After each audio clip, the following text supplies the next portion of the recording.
स्वागत है आप सबका आपके अपने YouTube चैनल भाषा की बात में।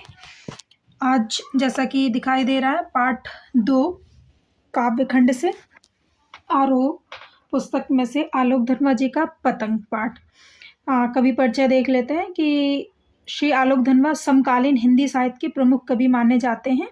ये सामाजिक चेतना से ओतप्रोत कवि हैं। इनका जन्म सन 1948 ईस्वी में बिहार राज्य के मुंगेर जिले में हुआ था और इनकी साहित्य सेवा के कारण इन्हें राहुल सम्मान से अलंकृत किया गया। इन्हें बिहार राष्ट्र भाषा परिषद का साहित्य सम्मान और बनारसी प्रसाद भोजपुरी सम्मान से भी सम्मानित किया गया। और इन्होंने बहुत सारे काव्य लिखे हैं। ब्रूनो की बेटियां बहुत ज़्यादा कभी बहुत प्रसिद्धि प्राप्त हुई इसमें। ब्रूनो की बेटियां, गोली दागो पोस्टर आदि बहुत सारे क्योंकि राइटर हैं, पोएट हैं तो लिखते ही रहते हैं तो प्रसिद्धि भी प्राप्त होती है। और इनकी जो कविता है पतंग, ये बहुत ही खूबसूरती के साथ बच्चों के मनोभावों को दर्शाती हुई कविता है। आपको स्क्रीन पे जैसे कि दिखाई दे रहा है कि लिखा हुआ है कि सबसे तेज बौछारें गई, भादो गया सवेरा हुआ, खरगोश की आंखों जैसा सवेरा। ठीक है। और शरद आया पुलों को पार करते हुए, अपनी नई चमकीली साइकिल तेज चलाते हुए, घंटी बजाते हुए, जोर जोर से चमकीले इशारों से बुलाते हुए, पतंग उड़ाने वाले बच्चों के झुंड को चमकीले इशारों से बुलाते हुए और आकाश को इतना मुलायम बनाते हुए कि पतंग ऊपर उड़ सके, दुनिया की सबसे हल्की और रंगीन चीज उड़ सके, दुनिया का सबसे पतला कागज उड़ सके, बांस की सबसे पतली कमानी उड़ सके कि शुरू हो सके सीटियों, किलकारियों और तितलियों की नाजुक दुनिया। तो इसमें इस काव्यांश में या इन पंक्तियों में कवि जो है वो प्रकृति परिवर्तन के साथ साथ बाल मन की क्या इच्छाएं हैं, क्या चेष्टाएं हैं, उसका बड़ा ही खूबसूरत इसमें वर्णन किया गया है। कवि क्या कहता है कि प्रकृति परिवर्तनशील है, प्रकृति में चेंजेस होते रहते हैं। जैसे मौसम होते हैं, एक के बाद सर्किल जो होता है मौसमों का आता जाता रहता है। जैसे अभी सर्दियाँ चल रही हैं और उसके बाद गर्मियाँ आएंगी, फिर बरसात आएगा, फिर सावन आएगा, बसंत गया अभी। तो इस तरह से तन मन को भिगो देने वाली तेज बौछारें समाप्त हो गई, मतलब भादों का महीना समाप्त हो गया है, बारिश के दिन समाप्त हो गए हैं। और उसके बाद ही जैसी बारिश समाप्त होती, कौन सा मौसम आने लगता है? सर्दियों का मौसम आने लगता है, जिसको शरद कहा जाता।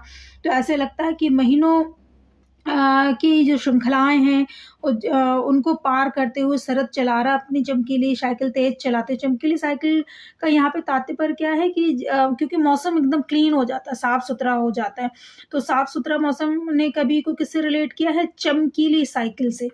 और बुलाते हुए बच्चों को इशारों से। और किसको बुला रहे हैं?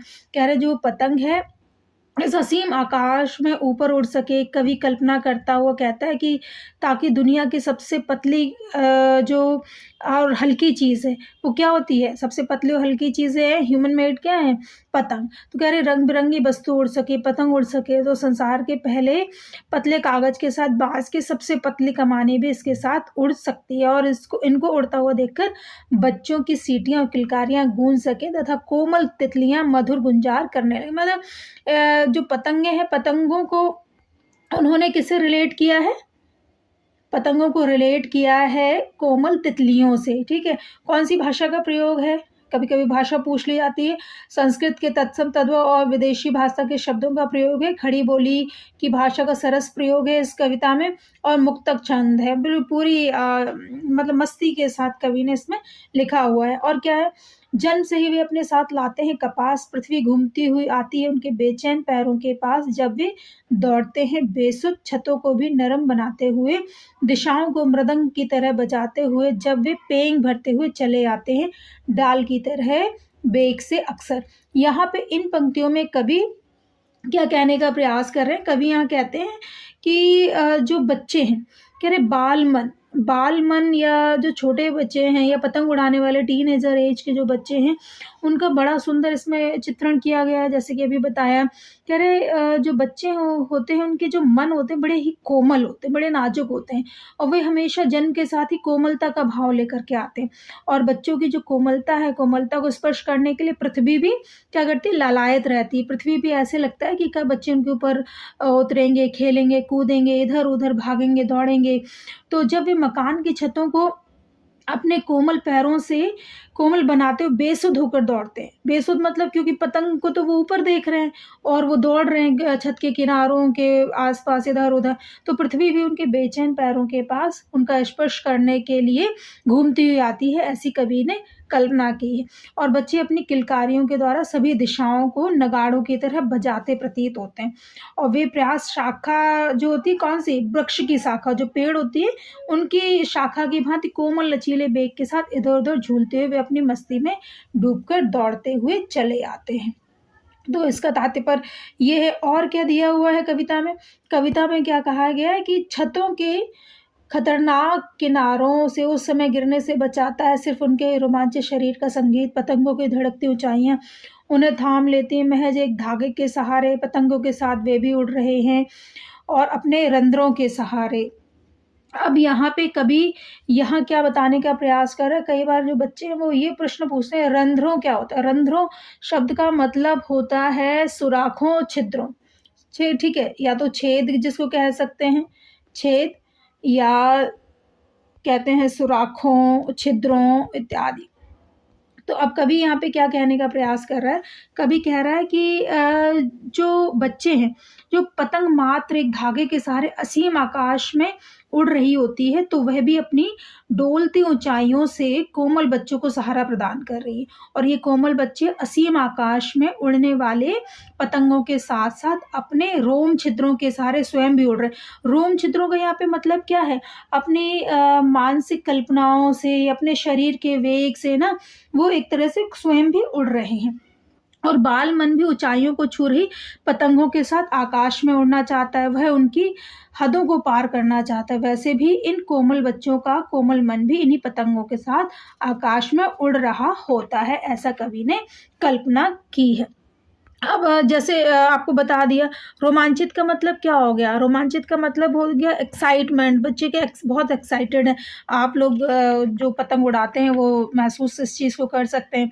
जैसे दिल्ली में तो 15 अगस्त के दिन पतंग उड़ाई जाती है, तो बहुत ही ज़्यादा यहाँ आकाश में पतंगे आपको देखने को मिलती हैं। फेमस भी है इस चीज़ के लिए। तो ये बच्चे ही बता सकते हो उस एक्साइटमेंट को, उस रोमांच को बच्चे ही वर्णन कर सकते हो। और बच्चों की ही मनोभावों को यहाँ पे वर्णन किया गया। कह रहे अगर वे कभी गिरते हैं छतों के खतरनाक किनारों से बच जाते हैं, तब तो और भी निडर होकर सुनहले सूरज के सामने आते हैं।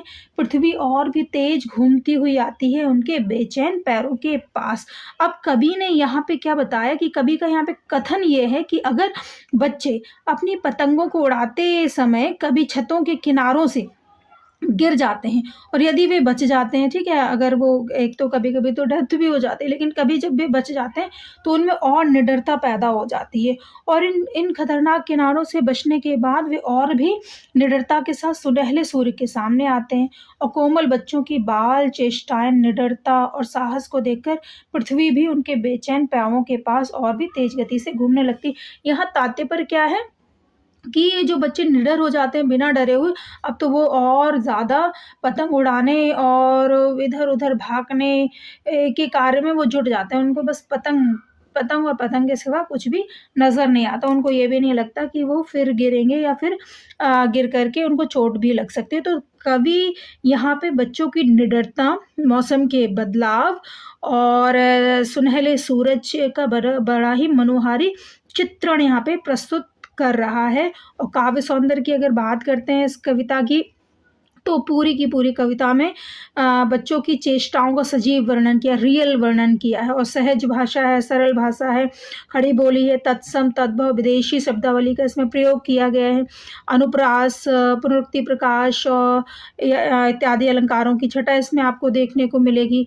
प्रसाद गुण और अविदा शब्द शक्ति है और भावपूर्ण शैली का इसमें बहुत ही खूबसूरती के साथ प्रयोग किया गया। इसके कुछ प्रश्नोत्तरी देख लेते हैं। जो मुख्य प्रश्नोत्तरी है, मैं हमेशा बहुत सारे प्रश्नोत्तरी नहीं लेती हूँ, 3-4 प्रश्न लेती हूँ जिससे कि आपका चैप्टर एकदम क्लियर हो जाए।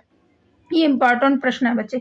कह रहे आप कैसे कह सकते हैं कि कवि ने पतंग कविता में बाल सुलभ साहस एवं आकांक्षाओं को सुंदर चित्रण किया है, अपने शब्दों में लिखी।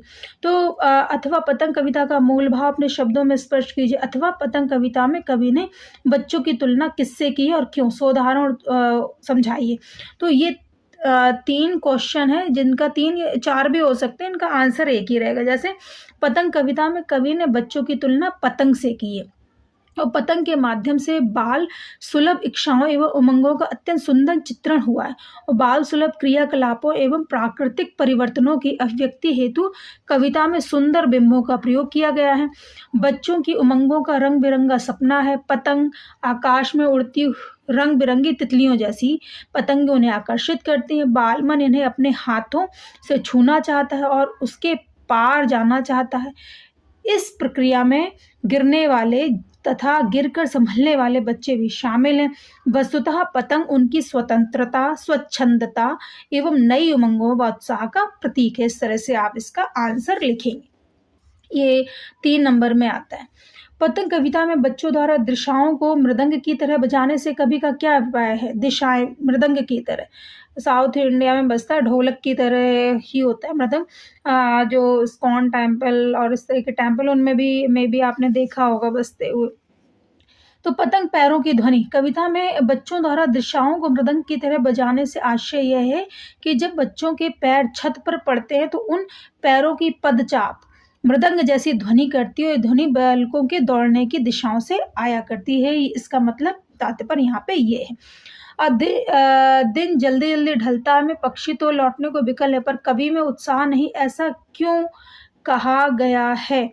ये जो प्रश्न है कभी कभी क्या होता है, ये इस प्रश्न का देने का मतलब क्या है? प्रकृति से इसको जोड़ करके ये है तो दिन जल्दी जल्दी ढलता है कविता का, लेकिन कभी कभी एक दूसरे चैप्टर से रिलेट करके प्रश्न दिया जाता है तो इसलिए इसको समराइज करके आप इनको भी लिख सकते हैं। ठीक है, प्रकृति का ही वर्णन इसमें किया गया। आगे बढ़ते हैं। 1-2 प्रश्न और जो इम्पोर्टेंट है वो आप देख लें कि बच्चों को कपास की तरह कोमल और उनके पैरों को बेचैन क्यों कहा गया? पतंग कविता के आधार पर उत्तर दीजिए। तो कवि ने रूपक के रूप में, रूपक मतलब क्या हो गया?